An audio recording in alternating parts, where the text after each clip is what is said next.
Apa itu najis? Singkat Bu, tapi harus keluar dari majelis ini langsung hafal.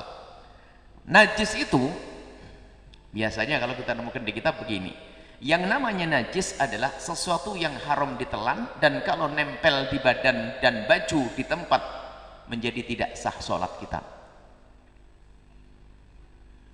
Tapi tetap nggak tahu apa itu najis, kan tetap nggak ngerti kan. Najis adalah dimakan haram, tapi kalau di badan menjadi tidak sah sholat kita. Itu katanya kan begitu.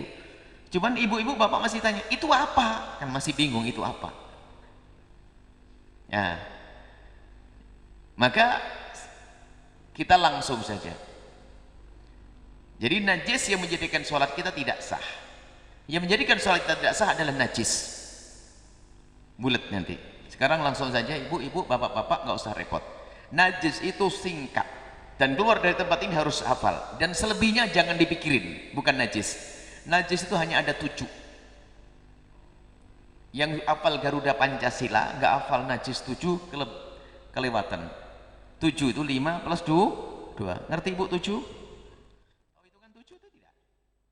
7. Ini 5 Bu. Nah, biar tahu dulu 7. Setelah Anda tahu 7 nggak usah mikir yang lainnya. Sengaja kita ringkas biar paham apa itu najis. Najis hanya ada 7. Yang pertama, segala sesuatu yang keluar dari lubang depan, lubang belakang. Anda sudah paham, nggak usah disyarai. Masuk ada orang, oh nasi, nggak paham. Itu ya itulah. Lubang depan, lubang belakang. Air kencing dan buang air besar sudah jelas ya. Dari manusia ataupun binatang, termasuk dari ikan, pokoknya yang keluar dari 2 lubang depan, lubang belakang, itu najis. Dari kucing, dari kambing, dari ayam, dari manusia, jelas ya. Najis yang pertama adalah yang keluar dari itu. Itu dalam mazhab kita Imam Syafi'i. Kotoran ayam najis atau tidak? Kencingnya kucing? Baik. Selesai. Harus paham di situ. Yang pertama itu. Yang kedua adalah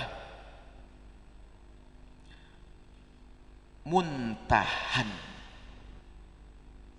Muntahan. Sengaja kami dekatkan, kalau yang keluar dari lubang depan, lubang belakang, sumbernya juga dari dalam. Ini sumber kotor. Makanya ya usah sombong ke sana kemari, kita pergi kemanapun tetap membawa kotoran loh ya, jangan sombong. Petentang-petenteng. Di dalam perut kita ada kotor. Alhamdulillah ditutup sama Allah, kalau dibuka terus Masya Allah. Nah ini, yang kedua adalah muntahan. Itu najis. Biarpun dari anak kecil, namanya muntahan najis.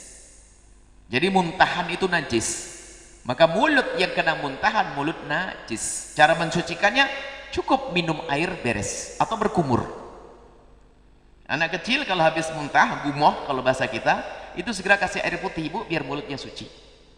Muntahan adalah najis, jelas. Yang kedua. Yang ketiga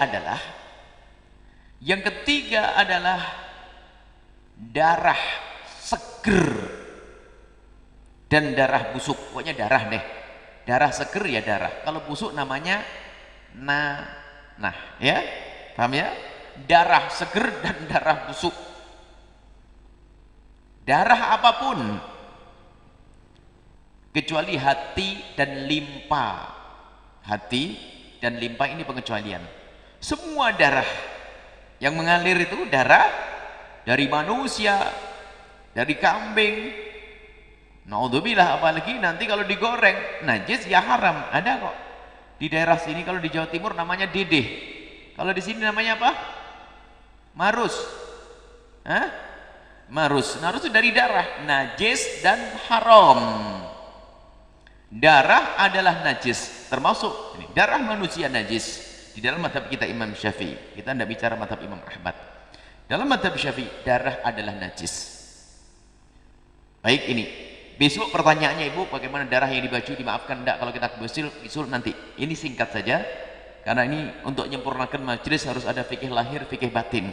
Kita pulang harus ada sesuatu yang nyata. Darah busuk atau darah seger itu najis. Baik.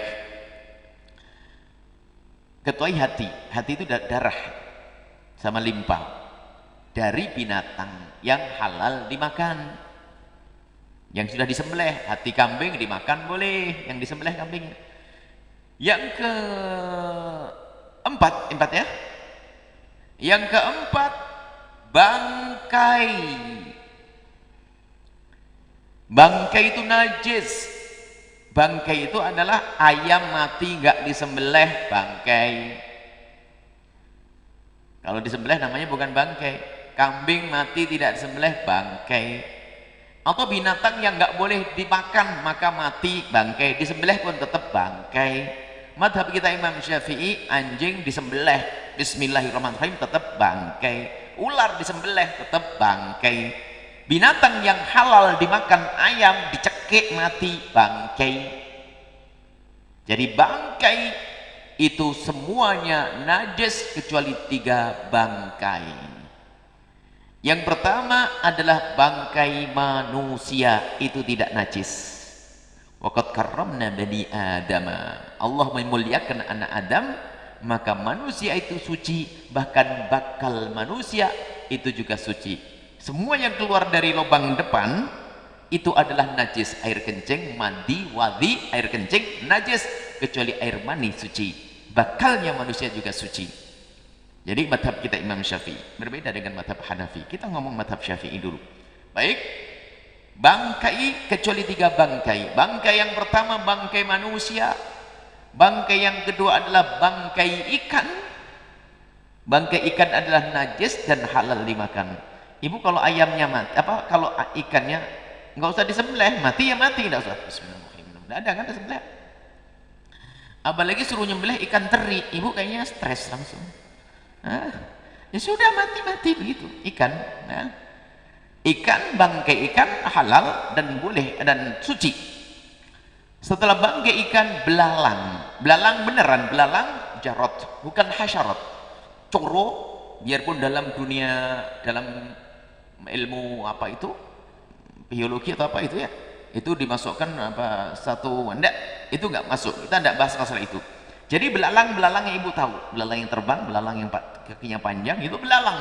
Itu kalaupun mati, bangkainya tetap halal dimakan dan suci.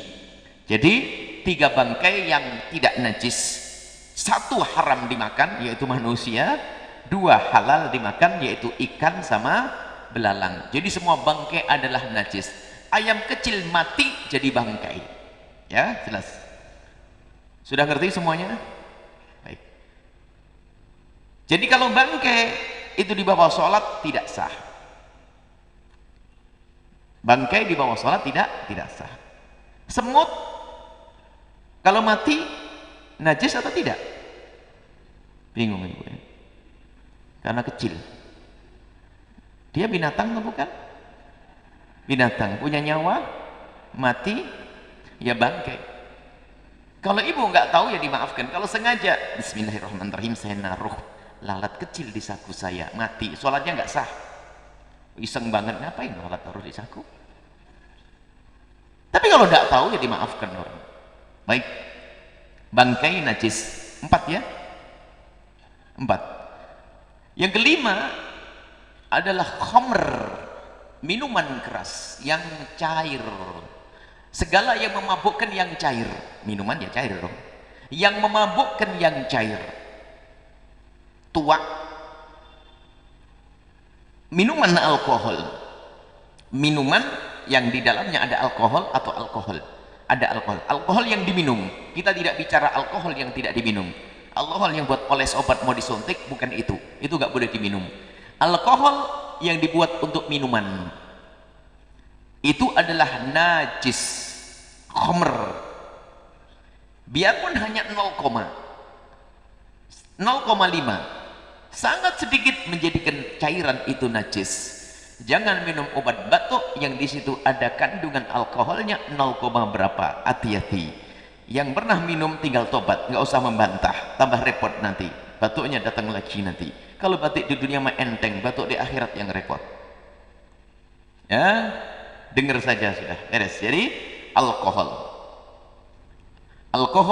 atau minuman keras memabukkan itu najis Dapat berapa?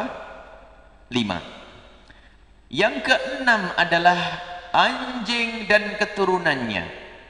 Biarpun keturunannya namanya manusia. Seekor anjing melahirkan seorang anak. Maka anak tersebut najis. Ulama nyebut begitu, Bu. Sebetulnya maksudnya bukan benar-benar ada kejadian, biar orang paham. Anjing melahirkan kambing, tetap kambingnya najis karena lahir dari anjing. Baik, anjing. Kemudian yang ketujuh adalah babi. Babi najis. Anjing madhab kita Syafi'i, ya kita tidak bicara dengan madhab Malik.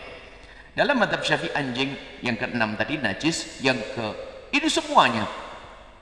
Yang keenam adalah babi. Selesai. 7. Hafal. Keluar dari 2 lubang depan. Kemudian muntahan.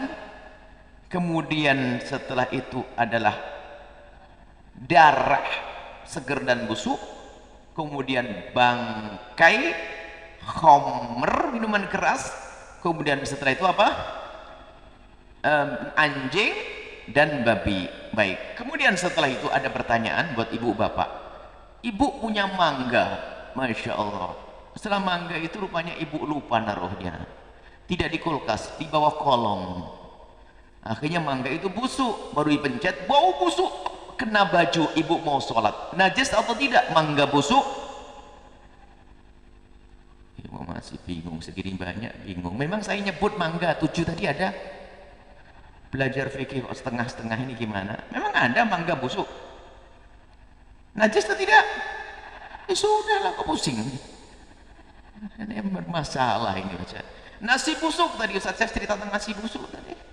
Nasi busuk, pagi-pagi nasi busuk. Waduh, busuk banget nih, ya Allah. Tak tahunya apa, kena baju. Najis atau tidak? Nasi busuk bau. Enggak, jangan pikirin. Jangan mikirin. Ibu punya daging, sate. Enak kan? Halal kan? Nyembelih kambing, dibuat sate, daging korban. Nginep di kulkas. Busuk. Daging busuk. Kena baju ibu. Najis tidak? Daging busuk. Hah? Ya, ragu-ragu nih gara-gara daging. Bentar lagi korban. Yang aslinya suci ya tidak jadi najis, jangan pusing. Baik, ibu lagi jalan di tengah. Ibu yang ke sawah, bapak yang ke sawah. Kena lumpur banyak. Belepotan. Mau sholat kena lumpur. Waduh, bau jerami, bau Masya Allah, bau busuk. Ibu boleh sholat begini bapak? Sah? Ragu-ragu separuh yang ngomong. Yang lain bingung. Memang ada lumpur najis tadi, 7. Belajar fikih kok setengah-setengah. Gak boleh setengah-setengah. Baik, lain lagi. Masya Allah. Lagi flu. Atau ya Pak? Ingusnya banyak banget di sini. Mau sholat, bajunya ada ingus. Ingus. Sholat. Ingus, bajunya kena ingus. Pakai sholat, sah atau tidak? Oleh keras senang saya, yakin. Ingus tidak najis, cuma jangan sholat pakai ingus, biarpun tidak najis. Ya. Ada lagi orang punya baju banyak, memang bajunya 12. Cuman makainya saja caranya yang kurang benar. Januari 1, Februari 1, satu sebulan. Akhirnya bajunya hitam benar. Bajunya hitam. Setelah bajunya hitam, namanya apa? Daki ya, bolot ya.